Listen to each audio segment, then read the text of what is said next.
broadcasting from sunny Miami. Tonight we have the pleasure of having John Byler, the author of a book, You Look Great. He's a traumatic brain injury survivor and recoverer. We'll also have the pleasure of being joined by an Iraqi neurosurgeon who did a great hangout on Bullets from the Sky last night, Amar Adi. Good evening, Amar. Good evening, John. Thank you for inviting me, and in fact, I'm very glad to be part of this hangout with you, John Bennett, and our guest, John, and to talk about his head injury and the great recovery and his book. Thank you very much. Very good, and welcome. I'm sure you'll have a lot of good questions for John. And John Byler, welcome, John. Thank you, John. I want to call you Dr. Bennett, but I'm trying very hard to call you John. Well, that's okay. Whatever's comfortable. All right. Thank you for having me on. I appreciate it. You know, I represent a lot of people who don't have credentials. Okay. Well, you have the credentials of recovering very nicely from a traumatic brain. John, why don't you begin by telling what happened in your recovery process and where you're at now, and then go into your presentation. Well, actually, that is my presentation. The core of it is the brain injury recovery team model. Okay. But I lead up to the creation of the model by telling how I got there, basically how I got better. And I start with one of the first slides, the picture of the car. So. Okay, that's very good. Okay, shall I just go straight to the presentation then? Yeah, sure. All right, here goes.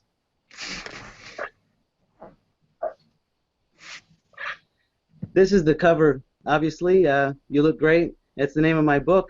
It's also a picture of something that every author would love to see, and that's someone taking their book and reading it so thoroughly that they put little yellow flags all over it and mail you a picture of it. So I was so gratified to see that that picture from a friend of mine. Yes, a piece of brain tissue the size of a grain of sand contains 100,000 neurons and 1 billion synapses, all talking to one another. I believe that for my money, NASA can have Mars, because neurotrauma rehabilitation is the next great frontier. These are some numbers, and my little parentheses there I just added about 30 minutes ago because I realized I didn't know. I've been using this slide for a while now, and I don't know if this is deaths in the U.S. or worldwide. But what I did was I took the data, and I that had to do with brain, because you know, we're all in this together with the brain issues. However it got traumatized, you know, even an aneurysm, stroke. A successful brain surgery, these are traumas to the brain. And you might go home and everyone's saying, you look fine, you look great even, and the person who's had his brain violated knows that he or she might never be the same, and he looks the same, and it becomes very confusing. But a good friend of mine has Parkinson's. He's 72, and he's going to stop going to his support group and start going to the one we have in Wichita, which is traumatic brain injuries, because he just feels a kinship with what we're doing there, and our numbers are growing because we've expanded the category of what it means to traumatize the brain. And here's just another way of looking at some of the similar numbers in terms of fundraising, in terms of attention paid. You know, I think that red semicircle should be a flag for us. We've got to pay attention to healing the brain, and to do what we can to stop it from being injured in the first place. Hippocrates, arguably the father of medicine, men ought to know that from nothing else but the brain come joys, delights, laughter and sports, grief, despondency, and lamentation. Well, you'd think we'd take better care of it. I was walking down the grocery aisle and I saw this and I was appalled. This is the message we're sending our young people. This is a hero. I object, Your Honor. And then I was channel surfing the other day, and there was a cage match between two human beings, and I felt like I was watching the Planet of the Apes. And it was sponsored by Bud Light and Harley Davidson. So in my anger, I tweeted. I tweeted about it. You know, cartoon. I won't lie, it doesn't look good. And then there's the matter of professional football. This neurologist tested the brains of 79 ex-NFL players believed to have brain damage. She found it in 76. This is my story. I was hit from behind at a high speed on a highway outside of Boston, Route 495, near Chelmsford, Massachusetts. The first year I couldn't talk very well, and I couldn't listen to music because it was too much for my brain. My brain already felt full. But I started making some progress, and I had a team of specialists at Spalding. It's a teaching hospital for Harvard Medical School, so I knew I was in good hands. And professionally, before my accident, I was what's called an instructional designer. And so I would work with companies to basically form a process. What's the process? Can we replicate it? And can we scale it? And so that, the instructional designer in me went through the process, and that led me to the creation of what I called the brain injury recovery team model. And we'll get there. And then along the way, I was asked to be on the board of the Brain Injury Association in Massachusetts, and I'm honored to do that. That was before my book even came out. And this is the doctor in charge of my rehabilitation at Spalding, is Ross Zafont. You should Google him. Hundreds of millions of dollars are now being invested in research by the NFL, the Department of Defense, and he holds the purse strings to a lot of that research. And I have been the subject of some of that research, and I have stories to tell about what happened and what went well and what went horribly wrong. So my agenda here, I'm going to go through my objectives. They're quick, and I've organized the presentation in 3 parts as I've organized my book: awareness, adjustment, and acceptance. Objectives. I'm going to describe the brain injury recovery team model. It's an interdisciplinary approach to neurotrauma rehabilitation. There's a medical side and there's a therapy side, and I think you ought to lace those 2 things together as tight as a football. That's the first time I ever said that. But and now I want to explain that when I first saw Dr. Zafont, he was very realistic with me, and he said, "John," he said, can I continue talking? Yeah. Okay. Please. Okay. Sure. And so when I walked into his office, and we met for the first time, he told me, I don't want you to think that I can cure you, John, but let's shoot for improving the quality of your life by 25%. And I said, I'm in. So that's what we shot for. Now here's the statement of the problem. A patient, you might be a veteran coming home from the war. You might be somebody like me who came home from the highway. You might be a football player after practice, and you just feel horrible. But that's about as far as your vocabulary goes. You just tell the doctor, I just feel terrible. And then the doctor, whether it's haste or whatever, but the next step is critical, because in trying to streamline the process, meaning to get the patient in and out of his or her office quickly, the doctor starts leading the witness. Are you depressed? Oh, man, I'm depressed. Well, you know what? You've got to understand the difference between being sad and being depressed. Clinical depression is a whole other thing. Are you feeling anxious? Well, yes. Okay, there's a difference between feeling nervous, understandably, and feeling clinically anxious where you're going to pass out. I talked to a woman yesterday in Wichita who, when she gets triggered a certain way, she gets very anxious, which triggers epileptic fits. So this is a very real important part of this process when the patient first talks to the doctor. Now, if you start having that much respect for the authority in front of you, you're basically going to do what you're told, and what you're told is this. Most often it's that. And I can't tell you how I've been in this now for 10.5 years, and my heart's been broken time and time again by my friends, my comrades in arms, being medicated to shut them up. I don't know, I could name brands that are just like common currency in my world. And I'm one of our goals at the organization that I'll explain to you at the end of the presentation.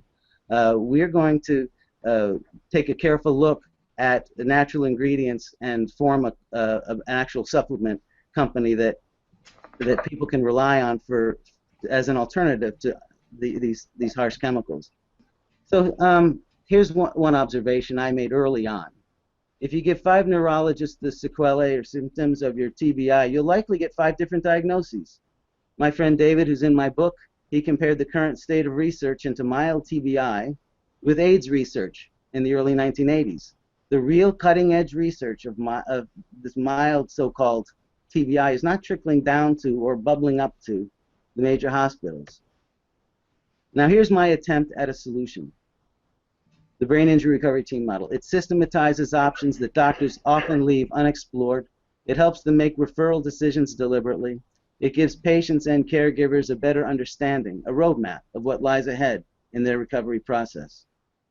Okay, that's where we're headed. So awareness. This is where the quote I had in my book was a quote from Comfortably Numb by Pink Floyd.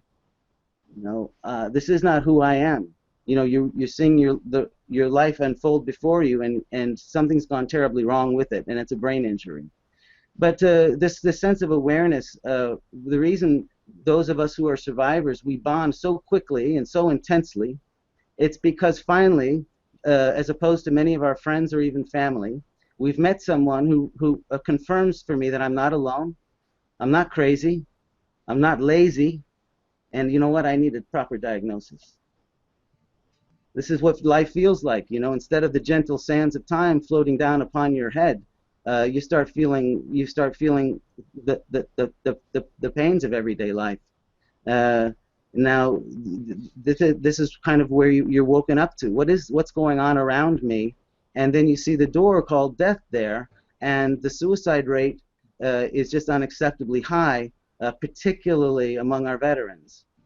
Veteran suicide rate exceeded the combat deaths sometime in the late 2011, and that's when I was finishing up the final version of my book. When I read that, I felt I knew why. Because they came home, they looked great. They had no strategies for living inside their brain injury. And so I doubled my efforts on the sections on depression and suicide and living this new life. I really poured my heart into it. Let's step back. Why is treating TBI so hard? Well, people can sustain a so-called mild TBI and have traumatic outcomes. It's often called the invisible injury. It's like your brain is in traction. Everyday life becomes a challenge. Managing pain, sustaining a conversation, reading. I'm friends with, and myself used to be lifelong readers, and you can only read a certain number of minutes at a time, Shopping, organizing things, following a recipe, an evening with friends, for crying out loud, can be so draining and yet fun. You can be laughing, but you pay for it 2 to 3 days afterwards, and that's confirmed by anybody you can talk to who's living this life. Here's another way of looking at the categories. This categorization was on a brochure, and part of my strategy for explaining my fingerprint of my injury to my family was to take a yellow marker and say, this is me, this is me, this is me. And that's actually a good thing to do. Yes, how is your pain today? One of the things that's consistent among my survivor friends is the importance of humor. I don't know if any of these are familiar to any of you, but these are things that I go to when I need a shot of humor. The Faulty Towers going clockwise, Faulty Towers on the top right, Alan Partridge in the middle, the Honeymooners on the bottom right, dark place there, and then good old Barney Fife on the bottom left, who still cracks me up.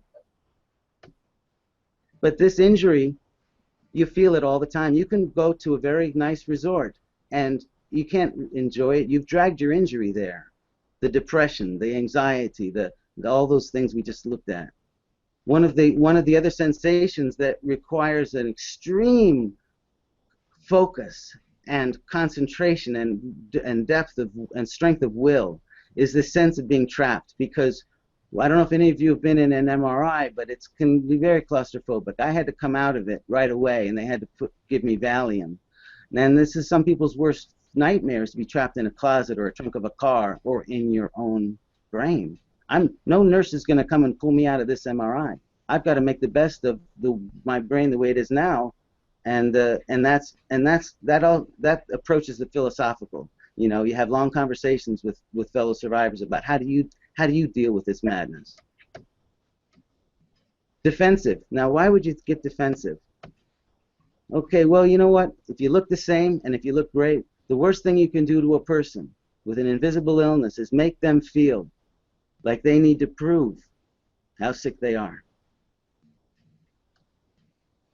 And by the way, this picture is not of a neurologist. It's of I think he was an art forger. I saw this article in the New Yorker, and I thought, you know, that's sort of the attitude that we're up against many times with so-called experts, because they've been to the schools and and we want to say, look, listen to the person in front of you. You know, we have a lot to tell you, believe it or not. Many doctors I've been to would make terrible detectives, homicide detectives. They didn't pick up on any clues at all. And now these are things that I actually heard. I don't know why you're not getting better. Okay. Frankly, I'm discouraged at your progress. Most people would be better by now. And finally, your MRI is fine. They just looked at it. Then he found that the pituitary gland was empty. Because I had to go in for a second MRI. The endocrinologist jumped right on it. He said, your pituitary gland was damaged in that accident. And then other things, you know, friends say things like, yo, well, my son had 8 concussions, and I didn't know what to do with that information. Did you have a relaxing day today, Mr. Byler? How on earth do you get your head around that? Because I hadn't gone to work, obviously. You know, I couldn't work after my car accident. But I wasn't relaxing. Put it behind you and move on. Okay, I'm trying. And you think they're thinking, what brain injury? And then this gets to the core of who you are as a person. Why can't you go back to work? It gets very lonely. In fact, the person I quote the most in my book is a guy named Matt Sweeney from Charlestown, a big Irish guy, tough guy, veteran of the First Gulf War. We became friends because of our common injury. And so we're blood brothers, you know. And he told me, nobody on the face of the earth, no doctor, therapist, or rehab person knows what it's like to be affected by TBI. They know only what their patients report and what their textbooks say. Loneliness? It's so lonely. There should be another word for it. How do you mourn the loss of yourself? And you know, he told me this about 7 years ago while I was writing the book. He told me this about last week, too. He said there should be another word for it. He's the... oh, there we go. He's the one who told me he hadn't had eye contact with anybody in about 6 months, and he's married. This is Matt on his wedding day. This is Matt recently. This is what depression and betrayal and all these things does to a person. Depression. Another friend of mine is an artist, and this is how she depicted her depression. And this is the same artist, Elizabeth. This is how she felt. You see her eye is in there, and she's holding on to hope, holding on to her heart. She doesn't want to let go, but she's feeling very vulnerable right now. Loss of self, very big issue. Okay, that's the awareness of the issue. Let's get into the adjustment. To have and have not. Seen as a whole person, a TBI patient's condition and course of treatment must account for the interdisciplinary nature of a brain injury. Rehabilitation interventions have as much to do with recovery as medical ones. And this is the model. This is the team. This is the checklist. So that instead of jumping to the pharmaceutical solution or the surgical solution, let's make sure we know what our gauges are. Something as fundamental as a sleep study. Basically, you have to ask yourself, why am I feeling so bad? What are the reasons? And this is a good start. This is kind of our stake in the ground. You know, we made up this model, and so we're saying at a minimum, include every one of these professionals and get your gauge and find out what needles need moving in the positive direction. So again, a checklist, why you might feel terrible. So on the medical side, this is the endocrinologist, very important. Not many people know this, but many people with a traumatic brain injury begin having serious problems with their endocrine system. And my numbers were way off, and it took them 5 years to even think about having me see an endocrinologist. I wasted 5 years of feeling miserable. I could have been somewhat less miserable if my testosterone levels were not under 100, and they should have been way more than that.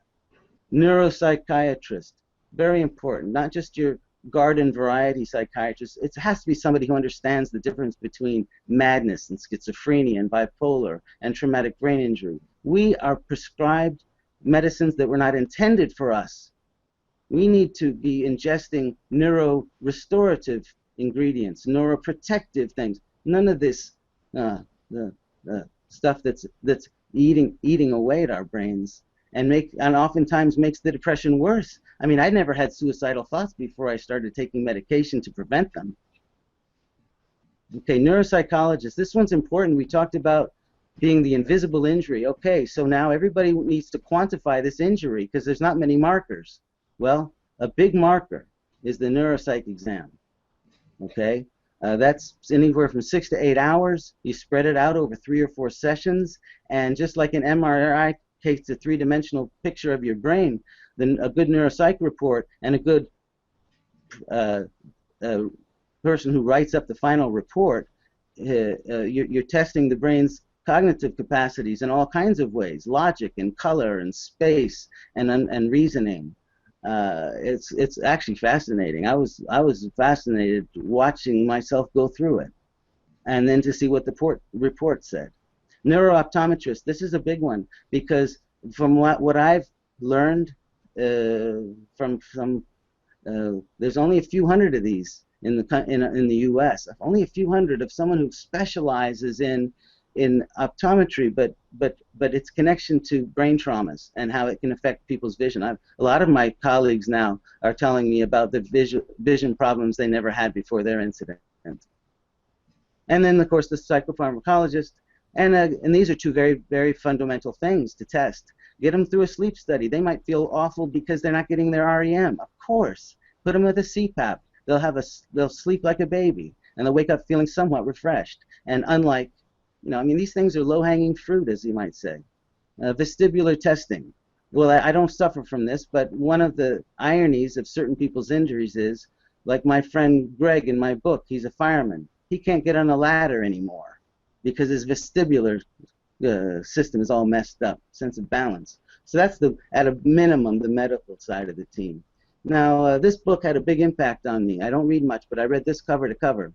It's by Daniel Carlat, Unhinged.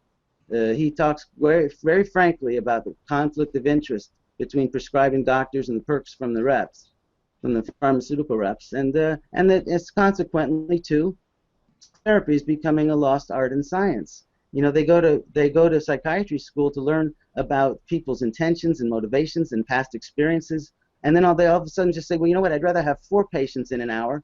I'll get them in and out of here. I'll prescribe medications, and I can justify it by journal articles. Okay, well, time out. Time out. Remember why you got into this business in the first place. And I hate to tell you, but this actually is not far from the truth. I actually embarrassed the doctor one time because I said twice in a row after 2 visits that the stationery he puts in front of me to take notes on, she was a neuropsychiatrist. She shouldn't have a name of a drug on it. I said, that's, again, leading the witness. So she was embarrassed and got me a blank piece of paper. Discouraging data on the antidepressant. Now, I should tell you, the New Yorker actually caught some flack for this because of the cruelty of the hanging rat. But I thought it made a good cartoon. And then again, this is how our brains feel, like pickles in brine. Now, the person who takes medicine must recover twice, once from the disease and once from the medicine. This is no light matter. So we go back. This is the team. I just wanted to give you a perspective where we're headed. We've just gone through that medical side of the team. Now here's the therapy side of the team. Occupational therapist, physical therapist, social worker, SLP, and vocation rehab.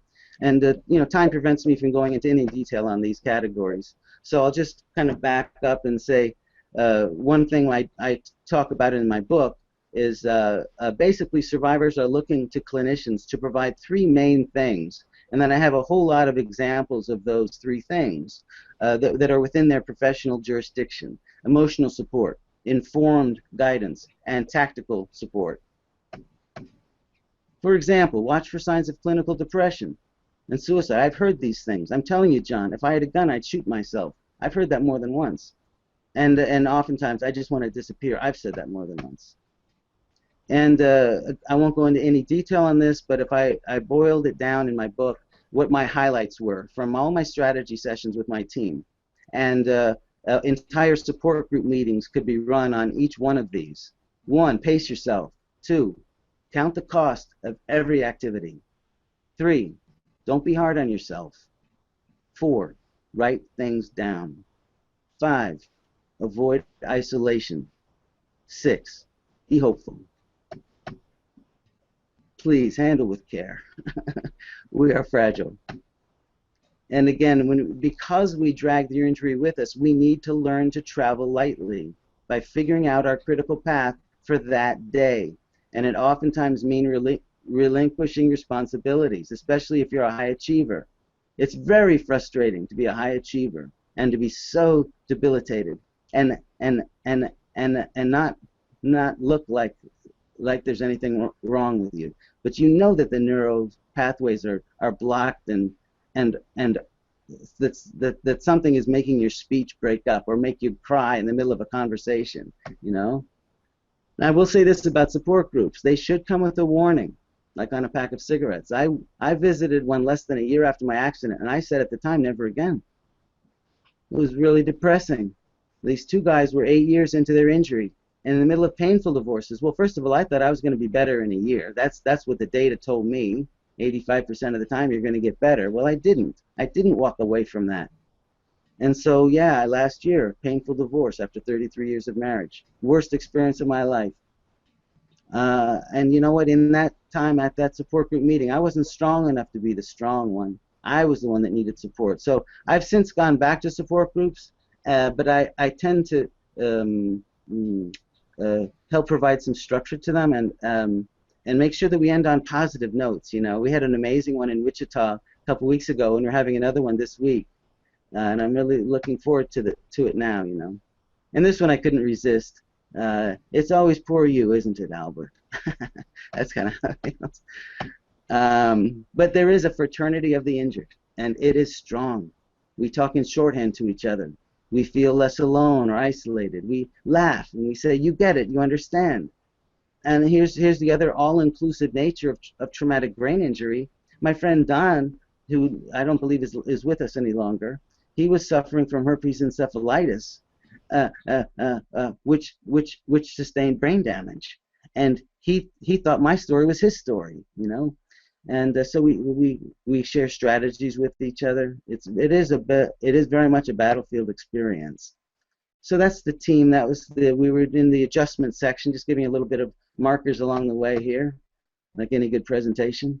So again, we're calling it the brain injury recovery team. We're saying it's an interdisciplinary approach, and we're saying that these checklists ensure efficiency and efficacy in building a TBI recovery team.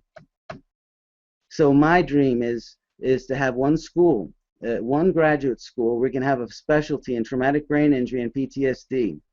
Effective brain injury recovery depends on highly and specifically trained medical and rehabilitation professionals. Just as recovery takes place in one person, training and education for recovery, this complex and this dynamic and this confusing, it should take place in one school, I believe. And I found this great picture, and it lined up great with my model. So now it doesn't have to look like that, but I picture it being more like out on the prairie, or where there's a lot of land. And but in any case, it looked like a nice visual. But that's one of the missions that I'm on, is to build a school. And I do want to end on this note, since we've been talking about clinicians, that I must tell you all that I believe to be kind is more important than to be right. And many times what people need is not a brilliant mind that speaks, but a special heart that listens. And you know, I saw that, and it moved me profoundly. And I actually, I think it was on LinkedIn. I didn't want to try to remember what I had said, but I said, this is so true. I said, those of us with special needs meet with so many specialists, in my case, members of the brain injury recovery team. And the men and women who begin with kindness tip their hand on their honest intentions. Purely cerebral approaches are shallow, brittle. A warm human spirit breathes more life into us than a well-credentialed expert in the field. So just to double back on what our objectives were, I described the model, and I believe if you took that model real seriously, you would improve the quality of your life by 25%. And I'm going to take a break there, John, because it's a good stopping place for me. It's about 2/3 of the way through for the next big push. The next big push is describing what I hope to accomplish with my sequel and with the Bison Project. Very good, John. It's great to get the patient's perspective on this conference, which is all science. Would you like to continue, John, or do you want us to ask some questions now? What would you like to do? No, what I'd like to do is I have some nice cold water here, and I'm noticing that my speech is breaking up. Okay. So what I need to do is I'll take a couple questions, and then while I drink water, and then I'll finish the presentation so I know it's behind me, and then we can open it up to more questions. Okay, that sounds good. Yeah, like I say, it's good to get a patient's perspective, and you know what someone said in your presentation about it's a similar situation to when AIDS was around. I remember very well when AIDS was actually first being discovered. They didn't isolate the microorganism that was causing it. They just thought it was a lifestyle disease of gay people, etc. And I can remember the confusion. No one knew what to do. No one knew how to treat it. But once it was isolated, the progress began to be made. And I don't know, maybe it's similar with traumatic brain when they can isolate the exact injury. However, I'd like you to introduce to you Simon Downs. He's a medical student from Japan. He just joined us, John. Hello, can you hear me? Yeah, I can hear you. Hello, this is Simon. It's a great pleasure to be here. I'm a clinical psychologist and a medical student in Japan, and I really enjoyed your presentation and the points you brought up, especially about the member of the team not only being either a neuropsychologist, psychiatrist, or as someone really who has knowledge in the area of traumatic brain injury. I really look forward to hearing the rest of your presentation, and I apologize for the sound, so I'm going to cut off now. Thanks for joining us, Simon. Thank you very much for joining us. Okay, John, whenever you're ready, if you want. Okay. Yeah, no, I'll be happy to. I'm happy to. Just a second, John. I think Amar, do you have a question for John? Or a comment? Yeah, sorry, I was out of sound, so I reconnected. In fact, yeah, I have many things to come in about John. Thank you very much, John, for this very nice presentation about a very important subject, and that we, as a surgeon, in fact, I was interested to join this hangout because I'm a neurosurgeon. So this is a very important problem in that doctors can't usually understand well what the patient really feels, and you describe it very precisely and very clearly how it could be so importantly grave and maybe disastrous for some patients, and we should know how to positively recover patients into the right way. So this will be a great thing to have such an idea and such a team. In fact, I should concentrate on the role of doctors in this, because and this is what you said about, in addition to the family, in addition to your important others, this is very important. And this is the idea about that you feel that you are a different person. In fact, I face it with some friends. I have a friend I have a childhood friend who had a severe head injury, and in fact, after trauma, after recovery, I felt really that he's a new person. He's a new one. He's a new one. He's not my old friend, although still he's a nice and gentleman, but there is something changed in his personality. So we should realize this with other patients, not only with those who we know well. This is what's happening in their families. So I think communication with the patient is very important for us as doctors to get this.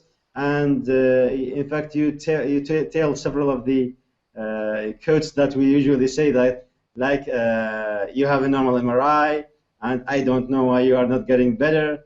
Yes, in fact, we should admit that we say such things to patients, and this is very essential to try to change this behavior, and we should do more communication. We do more cooperation with the patient, with the rehabilitation team. I think that the most important thing is proper communication and sympathy with the patients, with the TBI patients, even mild TBIs. So this is very important. And the other thing is the medical treatment. Many of doctors write prescriptions for these antidepressants and antipsychotics, and they don't really know how much these drugs have side effects, or drowsiness and so on, unless someone tries this. Really, if someone tries these drugs, really he will know well how these are really affecting the behavior of the patients. And this idea about suicidal thoughts, it is something serious. We have some drugs that really have suicidal thoughts and may lead some patients to suicide. So it needs a lot of orientation and from the side of doctors, a lot of understanding of the patient's condition. So this is a very important point that you have stressed about. And again, your role as in the support, that patients supporting each other and explaining to each other, and this is very important to avoid this loneliness that you told us about. So in fact, what you are doing is really very important, and I think it should change the way we behave with our patients and the way we design support groups. I'm so thankful for these ideas, in fact. And I would like to say, to ask about to tell us more about the role of the neurosurgeons and the psychiatrists in your team. They are taking good, you have good collaboration with them at the time being, or just these support groups and rehabilitation team? Thank you, Amar. Would you like to continue, John? Yes, so sure. Yes, I want to thank you. I want to also thank you for those very kind comments. It means a lot to me. You know, it's all I think about. It's all I think about, and I'm glad to get the confirmation from you, sir, because you care. You know, I can tell that you care, and I can tell that that you know a truly wise person will at least consider the thought that maybe he or she hasn't been doing something the right way along the way, and you seem to be open to this new way. Definitely. Yeah. Okay. Definitely. Yes, definitely. So here's the chronology of my book ended in 2010, basically. Now, 2010 was the year that I was diagnosed with clinical off-the-chart stress. I had just become so stressed about everything. I was a nervous wreck. I would jump if somebody mentioned, you know, if somebody dropped a spoon. I was a wreck. And but then I finished the book.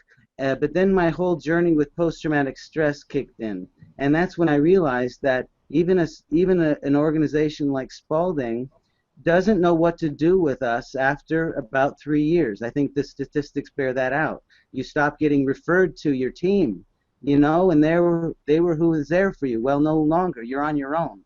And so this title actually got me into a brain injury conference that I had to back out of because of my health a couple years ago. This was the title that I was going to talk about in San Francisco a few years ago for the World Congress of the International BIA. Now, I had actually presented the team model in Edinburgh, Scotland. This would have been February or March of 2012. So that model I just walked you through was a poster presentation up in Edinburgh, Scotland. So the title is Neuroplastic Cities, which is a play on the word neuroplasticity. And because we're having to look beyond hospitals and medical schools for neurotherapy. And so each chapter I envision being a collaboration with somebody who's helped me with all of these categories. And so, again, we're talking about a checklist. I've heard great things about hyperbaric oxygen treatments. I want some. I can't get them. Light therapy. These things cost money. Craniosacral therapy, you know, there's a poor man's version of this, and that is get someone you love to rub your head tenderly. That's wonderful. There's a lot of nerve endings up there.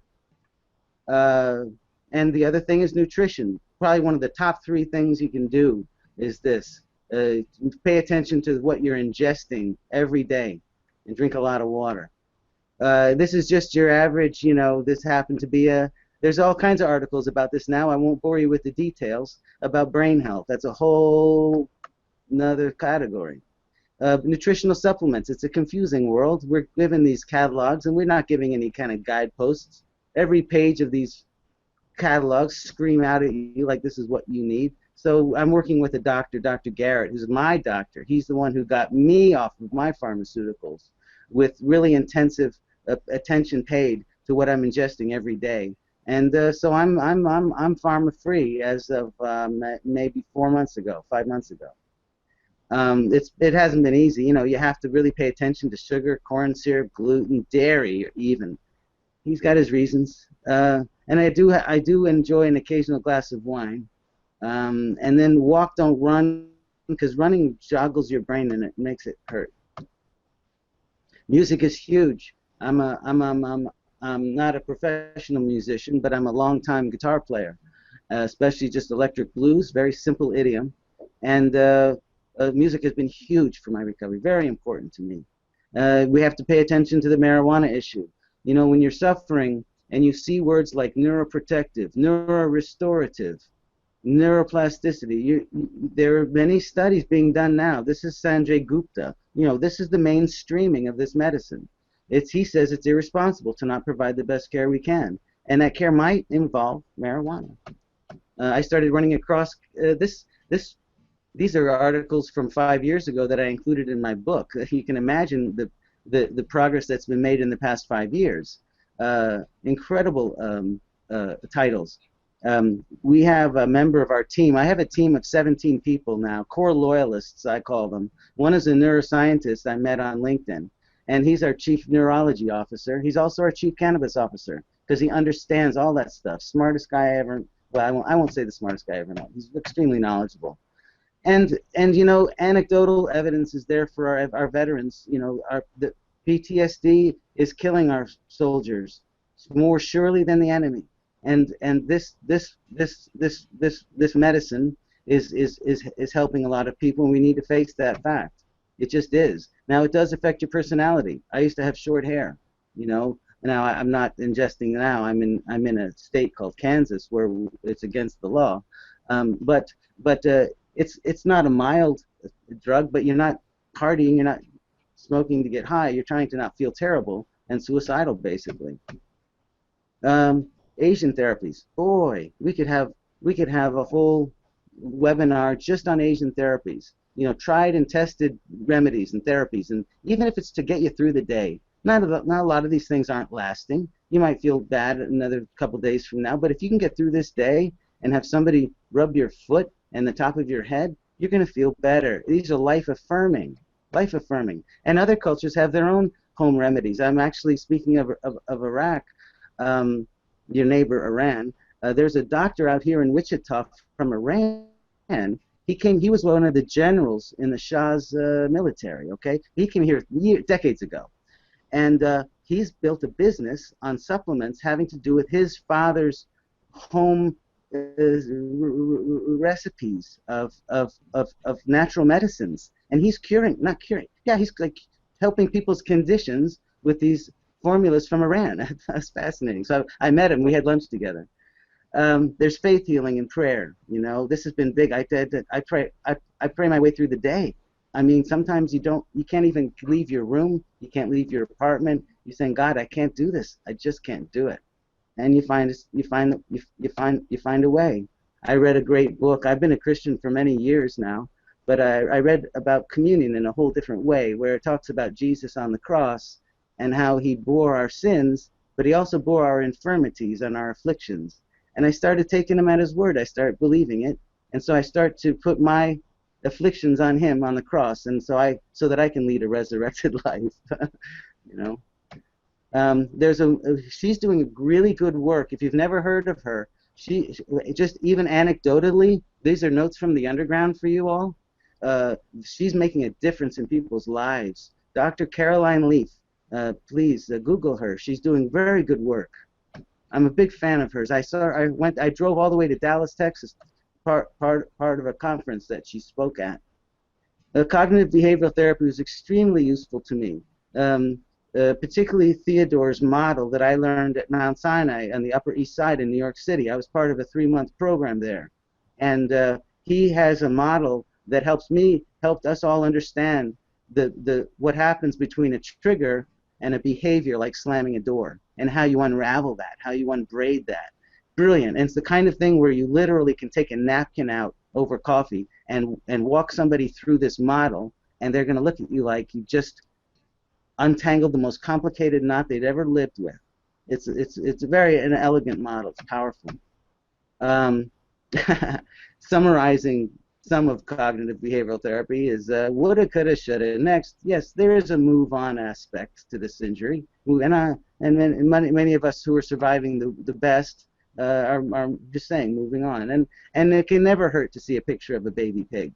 I mean, I'm a 58-year-old man. And I'm not too proud to say that I'll tell you, when I see pictures of puppies and kittens and piggies, this is very, it warms my heart. And so we're always sharing pictures with each other that help. And this is one of my favorites. You just feel all warm inside. So the final section is acceptance, and this is where in my book I just really wanted to beef that section up too, because it's hard. And you loop back to adjustment. I loop back to adjustment every day, but I just got to always get to acceptance. And so this scripture has meant a lot to me and other people, as it turns out. It's Jehovah himself talking. He says, "I know the thoughts I think toward you. They're thoughts of peace. They're not of evil, to give you hope in your latter end." And I cling to that. I cling to that. Now, somebody at a student asked me, "Has anything gotten better after your injury?" And I hadn't thought of that. I'd just been thinking about all that I'd lost. And it's yes, compassion for someone sleeping on a bench, and the statistics bear that out. A lot of homeless people have brain injuries, and they're there because they didn't have any support system, their family turned their back, or their disability ran out, or something happened, and they fell through the cracks, and many of us are basically our brake pads are thin, if that's a good metaphor. Poverty is right around the corner because we don't have reliable means of support. And so we reach out to each other constantly. We reach out to each other constantly. We're always having shipwrecks.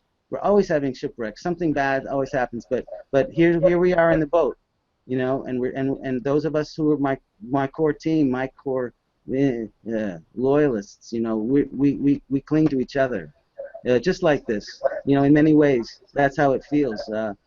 You take your turn dragging somebody else up and then they're going to drag you up maybe the next day. And this was a sign that hung up at Spalding Rehab. It was done by a survivor. When you've passed a certain milestone, you start really realizing, you look back on the road you just come from, and you say, wow, there was a lot of potholes in that. And so you do start getting this swagger about you, because nothing is hard now. Nothing really phases us after you've been through a certain testing time, a time of testing. Charles Darwin, this is a profound quote for me. It's not the strongest of the species that survives. It's not. It's not even the most intelligent that survives. It's the one that is the most adaptable to change. And that's all about acceptance. And this was a picture I took in London. Actually, I was there for that conference up in Edinburgh, and I was walking around kind of getting ready in my mind to meeting everybody. And then I saw this, and I thought, this is awesome. This shows the power of life. Whatever obstacle, it might be a metal gate. That tree says, I don't care about your metal gate. I'm going to grow. And so this has been a very inspirational image for me to think through all the gates in my life, Now, I landed back in Kansas where I was born, and it's right in the middle of America, and a lot of open spaces. They call it the Great Plains out here. And so we call it the heart of America. That where that heart is where Kansas is, and that's where I'm talking to you from right now. And when I've been on looking at the map over dinner over the past few years, I started thinking about the need for an organization that picks up where the brain injury associations leave off. There is a national organization in this country, the Brain Injury Association of America, but they're not represented in every state. So there's work to be done. This acronym, I'll tell you what the acronym stands for. And by the way, the bison is just this amazing, almost magical creature. There's a preserve about 20 miles from where I now live, and I must tell you this one experience I had because it led to this whole creation of this organization. I landed here about 4 years ago. My PTSD had broken me. I was a broken man 4 years ago. I couldn't walk well. My speech was impossible, and I cried all the time. Some bad things happened, and so I came back to Kansas, and I drove out to see the bison, and I saw them off in the distance, about a mile or two away, on the other side of this fence. And all of a sudden, I felt drowsy, and almost like in the Bible where a prophet sits under a tree, you know, and falls asleep, and then something happens.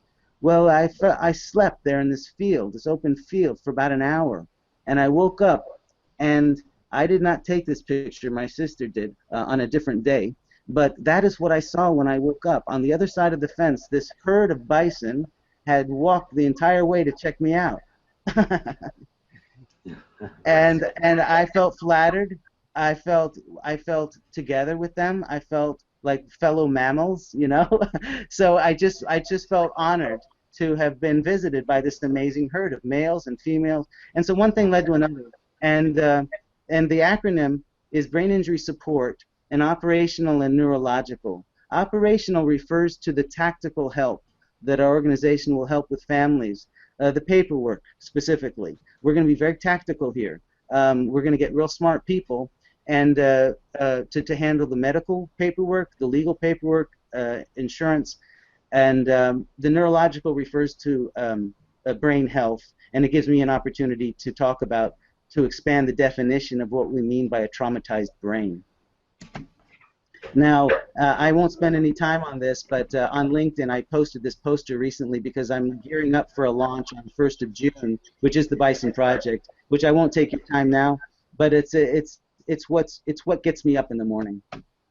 And this is an example of one of the what we're calling edutainment tours, where it's part education and part entertainment, where we actually have a musical. It's called "You Look Great," the musical, because why should the Mormons have all the fun?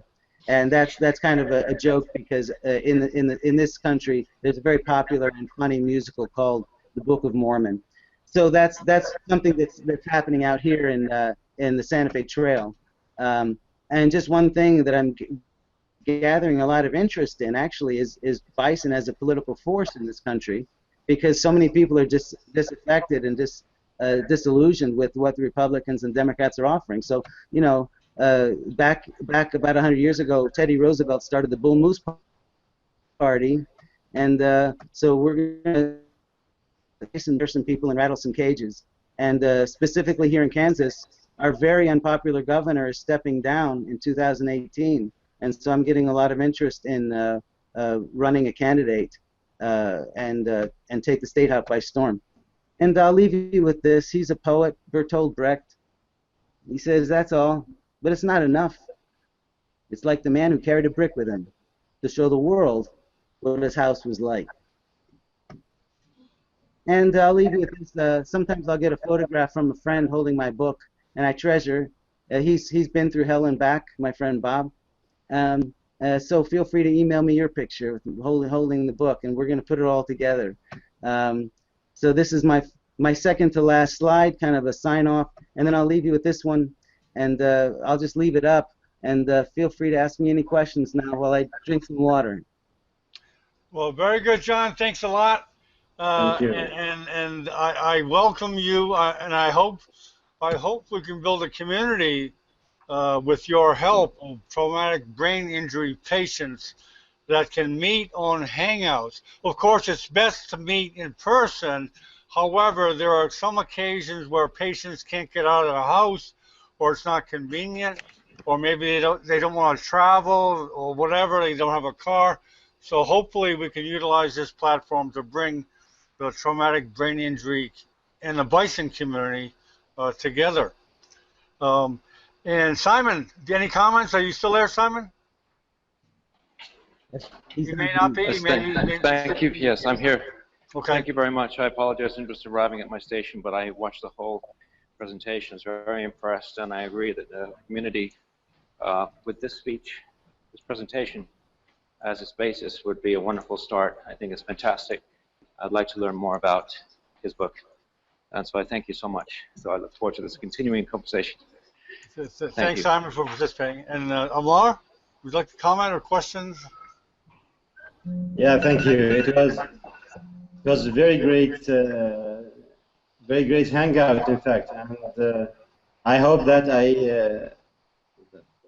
have that book. I definitely will purchase the book and read it, in fact. And I believe that the bison will be something significant, and it will be a good model for everyone in the world to have.